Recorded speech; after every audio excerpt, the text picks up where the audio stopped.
11 राज्यों में उपचुनाव भी हो रहे हैं। सबसे अहम उपचुनाव मध्य प्रदेश में है, जहां शिवराज सिंह को 28 में से कम 6 सीटें जीतनी है। आज 28 सीटों पर वोटिंग है। वहां 11 राज्यों की 56 सीटों पर कुल उपचुनाव है। यूपी में भी 7 सीटें हैं, जहां आज बाइपोल है। लेकिन संजीव, मध्य प्रदेश के उपचुनाव पर सबकी नजरें हैं।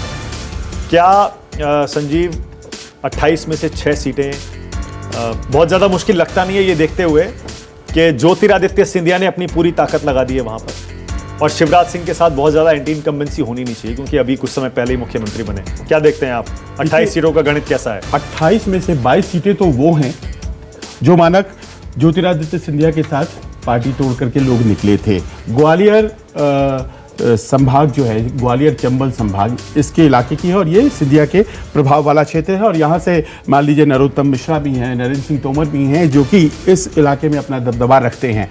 पर अब दिक्कत ये है कि दल बदलुओं के साथ भारतीय जनता कितना स्वीकार करेगी सिंबल पर कांग्रेस के लोग लड़ रहे हैं। तो वहां दिक्कत ये हो गई है कि भारतीय जनता पार्टी का एक वर्ग पहले से है और उसके बाद कांग्रेस के लोग आ गए हैं।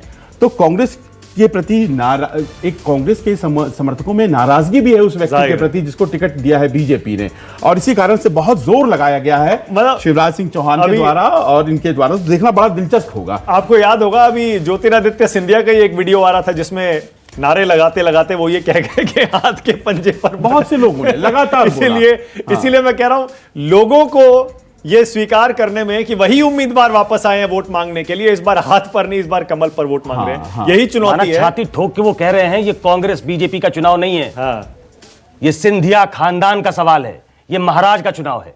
उन्होंने अपना सब कुछ दांव पे लगा दिया है। बीजेपी में उनकी प्रेस्टीज, उनकी प्रतिष्ठा, और बीजेपी में जो उनकी एंट्री है, ये इस चुनाव के नतीजे तय करेंगे। विपिन के पास चलते हैं। विपिन भोपाल से मेरे साथ जुड़ गए हैं। विपिन, क्या खबर है, कैसी चल रही है वोटिंग?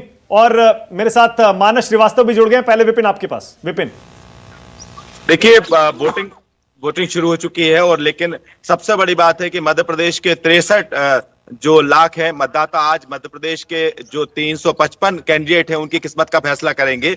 इसमें सबसे महत्वपूर्ण है कि मध्य प्रदेश के राजनीतिक इतिहास में ये पहली बार ऐसा हो रहा है कि यहाँ पर सरकार के उपचुनाव में, खासतौर पर सरकार के 11 तो वो हैं जो सिंधिया समर्थक मंत्री हैं, इसके साथ साथ 3 ऐसे हैं जो कांग्रेस छोड़कर बीजेपी में आए थे। तो कुल मिलाकर 14 मंत्रियों की किस्मत इन 28 सीटों पर तय करेगी।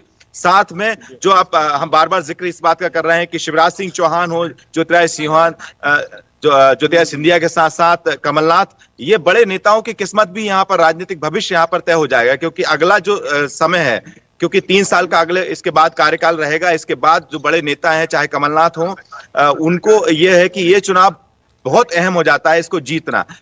आसपास की सीटों की अगर बात करूं, 28 सीटों में चंबल जो एक बड़ा इलाका है जहां पर 16 सीटें हैं जो कि सिंधिया का गढ़ माना जाती है, उन सीटों पर ज्योतिरादित्य सिंधिया की साख दांव पर है, जो बार बार वो जिक्र करते हैं। आखिरी समय जो कल तक भी ज्योतिरादित्य सिंधिया ने इस बात का जिक्र किया था कि ये ग्वालियर चंबल के सम्मान की लड़ाई है।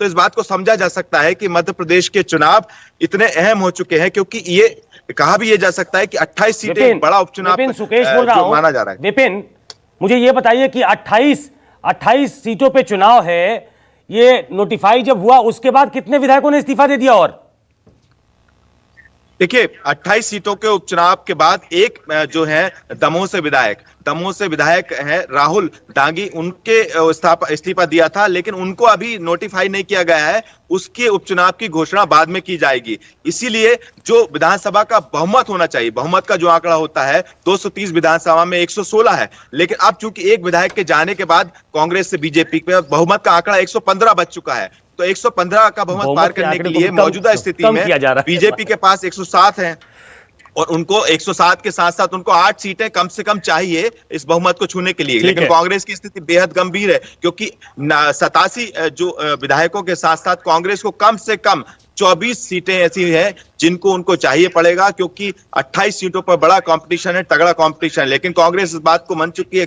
कमलनाथ का कॉन्फिडेंस बार बार ये दिखा रहा है कि यहाँ पर कुछ ऐसी चीजें हैं, उनको लग रहा है, या उनके जो सर्वे हुए हैं उनको लगता है कि अच्छी खासी यहाँ पर कांग्रेस सीटें पार कर सकती है। लेकिन बीजेपी के पास और कांग्रेस दोनों के बीच में जो कॉम्पिटिशन है, विपिन समय कम है, लेकिन जाहिर है आप कह रहे हैं मध्य प्रदेश की राजनीति के लिए अहम चुनाव है, बल्कि ये पूरे देश की राजनीति के लिए भी अहम चुनाव है। बीजेपी को हर हाल में अपनी सरकार बचानी है, और दूसरा सबसे अनोखा चुनाव भी है। याद नहीं पड़ता आखिरी बार सरकार बचाने के लिए या सरकार बनाने के लिए इतनी सारी सीटों पर उपचुनाव कब हुआ था, मुझे याद नहीं पड़ता।